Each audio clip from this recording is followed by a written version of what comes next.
Oke, halo semuanya, selamat datang di podcast hari ini. Hari ini kita akan membahas tentang sesuatu yang sangat dekat dengan kehidupan mahasiswa, mungkin lebih dekat daripada tugas yang udah deadline, tapi belum juga dikerjain nih. Dan hari ini aku ditemani oleh Dea dan Gaby. Halo. Hai, kenalin aku Dea. Halo, aku Gaby. Oke, tapi sebelum masuk ke topik, aku mau ajak kalian relapse dulu nih. Waktu SMA kan kita selalu mikir kalau jadi anak kuliah atau kos-kosan tuh selalu mikir kalau nanti bakal mandiri, hidup biar enak, bebas, terus makannya terserah apa yang kita mau kan ya? Iya, ternyata mandiri itu ternyata artinya kita bebas milih nih, mau miras mie ayam atau bakso. Dan bebas itu ternyata bukan bebas milih makanan sih, bebas mikirin hidup 24 jam. Waduh, udah kena reality check ya. Nah, podcast hari ini kita buat khusus untuk mahasiswa baru yang bentar lagi bakal PKKMB atau memasuki era anak kos-kosan. Nah, ini semacam gambaran kecil nih untuk kalian tentang kehidupan kampus tuh bagaimana sih, yang versi jujurnya ya, bukan versi estetik sosial media. Jadi hari ini kita akan bahas tentang kehidupan anak kos, pola makan, begadang, tanggal tua, dan cara tetap sehat di tanggal tua. Karena ada satu hal yang penting, jadi anak kos boleh, hidup sederhana wajar, tapi kesehatan tetap nomor satu. Oke, kita mulai ya. Nah, menurut kalian nih, gimana sih realita jadi anak kos? Karena menurut aku kan sebagai orang awam yang nggak pernah ngekos nih ya, kelihatannya tuh ngekos tuh seru gitu, bebas. Kalau realitanya gimana? Kalau menurut aku nih ya, bisa direalisasiin kayak hidup anak kos tuh kayak mode survival tuh. Karena sehari-harinya kita tuh ya kayak bangun, lapar, makan, terus lapar lagi, terus rebahan, lapar lagi, makan lagi, tidur lagi. Jadi ya kayak lingkarannya nggak berhenti gitu-gitu aja terus. Dan kelas itu sebenarnya bukan tempat makanan, tapi tempat air putih, kecap, dan harapan. Waduh, itu isi kulkas atau filosofi hidup tuh ya? Kita juga ahli improvisasi makanan sih, bukan lagi mau makan apa, tapi apa yang masih bisa kita makan. Contohnya kayak nasi sama telur itu termasuk normal. Kalau nasi sama mie itu darurat. Kalau nasi sama garam itu final boss. Oh, dicampur kecap ya? Iya. Itu udah anomali sih itu tuh. Oke, sekarang kita masuk ke bagian yang paling deket dengan kehidupan anak kos, yaitu pola makan ya. Jujur nih, gimana pola makan kalian selama kos? Aku pernah ada di fase sering banget nggak makan, bukan karena sibuk sih, tapi sebenarnya lebih ke lupa makan. Aduh, kenapa tuh lupa makan? Kalau aku nih ya, kalau aku juga pernah ngalamin. Bahkan dalam satu hari tuh aku cuma makan sekali. Bukan karena yang gimana-gimana, tapi sebenarnya aku malas makan aja sih. Waduh, itu bukan lifestyle ya teman-teman ya, itu Bukan. lebih ke error sistem tubuh ya. Jangan ditiru. Nah, jangan ditiru. Ya, sekarang aku juga lebih sadar sih kalau makan tuh gak cuma buat kenyang aja, tapi kita perlu nutrisi yang lain nih. Misal kayak sesederhana nasi, harus ada nasi kan, apalagi kita orang Indonesian Iya, pride. harus ada nasi ya. Benar, harus ada nasi. Terus kalau proteinnya ya minimal telur lah. Kalau enggak tahu tempe boleh juga tuh. Sayur juga penting sih, kayak sawi kan kalau anak kos murah ya kalau sawi. Gak apa-apa tuh. Udah makan bergizi lah kalau begitu. Iya. Ternyata hidup sehat itu nggak harus mahal ya. Yang penting bukan soal makan mewah atau enggaknya, tapi soal konsistensi dan keseimbangan kita. Oke, mantep banget tuh ya omongannya ya. Oke, biar lebih jelas dan mahasiswa baru juga lebih paham, kita breakdown satu-satu ya. Kenapa pola makan itu penting untuk kesehatan tubuh? Oke, yang pertama itu ada karbohidrat ya, atau yang sesimpel nasi deh. Karena kalau kita kekurangan karbohidrat tuh bisa ngakibatin kita tuh mudah lemes, terus kalau di kelas pas kuliah tuh susah fokus, terus cepet apa ya? Cepet Ngantuk capek. gak sih? Ngantuk ya? Hilang fokusnya, ngaruh ke ngantuk jadinya. Kemudian ada protein, bisa dari telur atau tempe sih.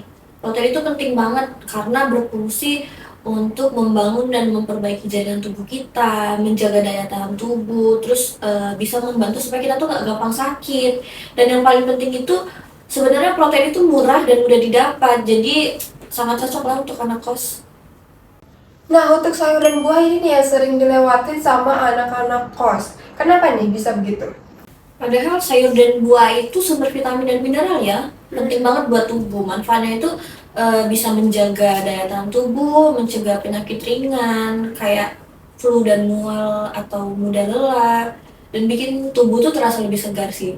Walaupun sederhana, ini tuh sangat berpengaruh terhadap jangka panjang kesehatan kita. Oke, next nih ada air putih. Air putih nih paling sepele nih, apalagi kalau mahasiswa. Jarang kan biasanya mahasiswa bawa tumbler, apalagi sekarang.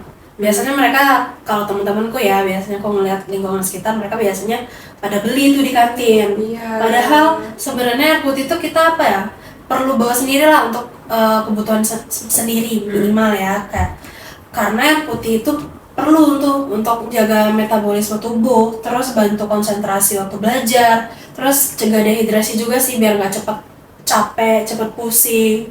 Karena minimalnya seharinya kita itu minimal 6-8 gelas nggak sih sehari? Iya.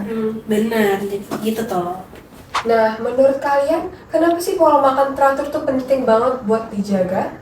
Menurut aku ya, karena tubuh kita itu butuh ritme. Kalau pola makan kita berantakan, dampaknya tuh banyak banget untuk kesehatan, terutama kayak sistem pencernaan terganggu, sakit lambung, energi kita tuh nggak stabil sepanjang hari, kemudian daya tahan tubuh kita tuh menurun sehingga kita tuh mudah sakit. Jadi bukan cuma apa yang kita makan, tapi juga kapan kita makan itu penting. Iya, betul banget. Nah, tapi nih anak kos kalau udah soal masak tuh bukan tentang masak lagi. Udah bilang apa tuh? Itu bisa dibilang udah jadi eksperimen tingkat tinggi sih kalau kata Banget sih itu. kayak misalnya ya, nasi tambah mie, tambah telur, tambah Waduh. sambal, waduh, Campur-campur gitu ya? all in one lah. Nah, kalian sebagai anak kos tuh yang paling tersorot itu jadinya kan jam tidurnya jadi bebas tuh ya. Gimana nih jam tidur kalian? Kalau aku, Kenapa tuh? Kenapa? kalau aku tuh bisa dibilang that simple aja sih, ngalong. Soalnya jam 10 tuh tidur cepat ya biasanya jam 10. Terus jam 12 sudah produktif. Jam 3 paginya kita aktif banget tuh ekstensinya. Jam 5 paginya kita nyerah. Hebat. Iya. Terus kalau pola tidurnya kayak gitu nanti ada efeknya nggak menurut kalian? Ada sih, tentu sih ada pasti biasanya. Yang aku rasain ya, biasanya tuh badan di kelas tapi pikirannya nggak tahu tuh kemana. Jadinya nggak fokus gitu ya? Nggak fokus lagi udah. Oke teman-teman, ini tuh juga penting banget ya untuk diingat. Hal ini sebenarnya tidak disarankan untuk dijadikan kebiasaan. Mungkin di awal perkuliahan kalian akan sering mengalami begadang terus-terusan karena tugas, organisasi, ataupun adaptasi di lingkungan kalian yang baru. Tapi kalau bisa jangan sampai kebiasaan nih, nanti berlanjut jadinya hingga akhir masa kuliah. Karena begadang itu punya dampak yang cukup serius bagi tubuh kita. Contohnya tuh kayak daya tahan tubuh kita tuh menurun. Jadi kita tuh lebih mudah sakit, kemudian ganggu konsentrasi saat kuliah, bisa membuat tubuh kita lebih cepat lelah. Aktivitas jadinya tidak maksimal dong. Jadi meskipun terlihat sepele, kebiasaan begadang sebenarnya bisa mempengaruhi kesehatan dan produktivitas kita dalam jangka panjang. Oke, sekarang kita masuk ke fase yang paling menegangkan ya untuk semua orang. Bukan cuma untuk mahasiswa aja nih, tapi mungkin lebih jadi menakutkan kalau itu untuk anak-anak kosan ya, yaitu tanggal 2. Kedengarannya aja udah serem kan ya? Mimpi buruk sih itu. Iya, tanggal tua itu bukan sekedar soal tanggal aja di kalender sih menurut aku, tapi lebih ke kondisi dimana kita tuh benar-benar harus mengatur prioritas kebutuhan kita, terutama kayak soal keuangan itu kalau kita nggak diprioritasin gitu, kita kayak tegang nggak sih? Benar. Nggak tahu mau ngapain. Iya. Terus pola makan dan juga energi tubuh itu juga penting. Terus di fase ini tuh biasanya pola makan kita tuh bisa jadi berubah karena keuangan kita. Dan yang perlu kita waspada itu karena bisa berdampak ke kesehatan kalau kita nggak jaga. Benar. Jadi biasanya ya di fase ini kita tuh udah kayak cosplay ilmuwan nih ceritanya. Misal ini nasi ya, satu nasi. Kepikiran tuh, bisa bagi dua nggak ya untuk besok atau untuk nantinya malam lagi. Terus? Gitu tuh. Terus gimana tuh? Kalau harus dibagi dua gitu bisa nggak? Sebenarnya secara logika ya gak cukup ya. Tapi mau gak mau mesti dicoba sih. Mau gak mau. Iya benar, tapi di balik itu semua tuh kita tuh juga penting untuk tetap memperhatikan kesehatan tubuh kita. Jangan sampai kita tuh terlalu hemat atau kondisi tanggal tua tadi kita jadi sering melewatkan waktu makan atau hanya makan tuh seadanya aja gitu dalam jangka panjang. Aduh, jangan sampai. Iya, karena kalau pola makan tidak teratur itu kan kita dampaknya tadi bisa banyak banget kan. Bisa menjadi tubuh lemas, nggak fokus, daya tahan tubuh melemah, dan sebagainya deh. Oke, jadi walaupun lagi mode hemat, pola makan tetap harus dijaga ya intinya. Iya, Benar. betul banget. Dan sebenarnya kita tuh nggak harus mahal sih. Yang penting tuh tetap ada keseimbangan. Misalnya kalau kayak kita tuh tetap ada karbohidrat seperti nasi tadi, proteinnya sederhana aja seperti tempe atau telur, paling cuma 2.000. Betul ya. Dan yang Atau, gitu. dan kita tuh tetap minum air putih yang cukup aja sih menurut aku. Di sini air putih ya. Iya. Mungkin lebih dikurangin di bagian jajannya aja Iya. ya.